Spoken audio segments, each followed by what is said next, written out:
Investment जो है निवेश का 50,000 करोड़ का पहली बार बिहार में MOU साइन कराया, ये उनको जंगल राज नज़र आ रहा है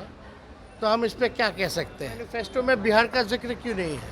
प्रधानमंत्री ने 4 चीज़ें दी हैं, केवल बेरोजगारी दिया है, महंगाई दिया है, गरीबी दी है और जुमलेबाजी किया है। नमस्कार, आप देख रहे हैं न्यूज़ 4 नेशन में आपके साथ तबजीत सिंह। नेता प्रतिपक्ष तेजस्वी यादव और वीआईपी सुप्रीमो मुकेश सहनी लगातार चुनावी प्रचार में जा रहे हैं और जिस तरह से प्रधानमंत्री नरेंद्र मोदी भी तीसरे दौरे पर बिहार में आए हुए हैं और जिस तरह से लालू परिवार पर जमकर बरसते हुए दिख रहे हैं और कहते हुए जा रहे हैं कि आरजेडी के लोग ही बिहार में अपराधी फैलाते हैं, उसको लेकर साफ तौर पर तेजस्वी यादव कहते हुए जा रहे हैं कि जिस तरह से हमने 17 महीनों में जो काम किया है अगर उसे वो अपराधी बताते हैं और वहीं जिस तरह से वो हमारे गाली देने के बजाय वो बताएं कि 10 साल में उन्होंने क्या कुछ किया है, उनके मैनिफेस्टो में बिहार के बारे में कुछ क्यों नहीं है। पहले क्या कुछ करे नेता प्रतिपक्ष तेजस्वी यादव, पर सुनिए उनकी बातों को। आप लोगों पे आरोप लगाया है और बर्बाद करने की जो कोशिश है वो आरजेडी के नेता करते हैं। क्या बिहार को बर्बाद करते हैं आरजेडी के नेता, प्रधानमंत्री के भ्रष्टाचार और यहाँ लाखों में नौकरी मिला, लोगों का मानदेय दुगुना हुआ। यहाँ हम लोगों ने IT पॉलिसी बनाया, टूरिज्म पॉलिसी बनाया, स्पोर्ट्स पॉलिसी बनाया, जाति आधारित गणना कराई, आरक्षण के सीमा को बढ़ाया,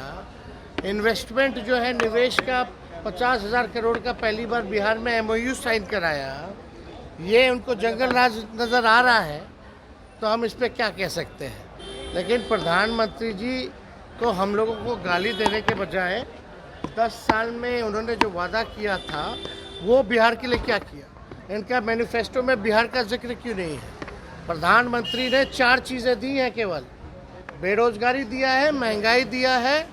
गरीबी दी है और जुमलेबाजी किया है। आपने सुना तेजस्वी यादव किस तरह से कहते हुए नजर आ रहे हैं कि हमें गाली देने के बजाय वो बताएं कि 10 साल में उन्होंने क्या कुछ काम किया है और बिहार के लिए वो क्या कुछ किए हैं और जिस तरह से उनका मैनिफेस्टो है उसमें बिहार के बारे में कोई जिक्र नहीं किया गया है। जिस तरह से लगातार बात करें कि जो लगातार जो प्रधानमंत्री नरेंद्र मोदी हैं जो बिहार दौरे पर आ रहे हैं, तीसरी बार आज बिहार दौरे पर हैं और जिस तरह से कहें तो नेता प्रतिपक्ष तेजस्वी यादव और वीआईपी सुप्रीमो मुकेश सहनी लगातार चुनावी प्रचार कर रहे हैं और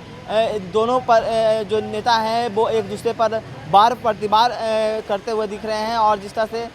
तेजस्वी यादव पर और लालू परिवार पर प्रधानमंत्री नरेंद्र मोदी भी बरसते हुए दिख रहे हैं, उस पर साफ तौर पर कहते हुए जा रहे हैं कि 10 साल में उन्होंने क्या कुछ किया है, काम वो बताएं बिहार की जनता को, देश की जनता को, हम पर गाली देने के बजाय। और जिस तरह से हमने जो 17 महीनों में बिहार में काम किया है, जिस तरह से इन्वेस्टर लाए हैं और जिस तरह से नौकरियां दिया है, इस सब जो काम किए अगर इससे भ्रष्टाचार बताते हैं तो वो उनका कुछ कहना नहीं है। इस्तेमाल कर पाए न्यूज़ 4 के साथ। नमस्कार।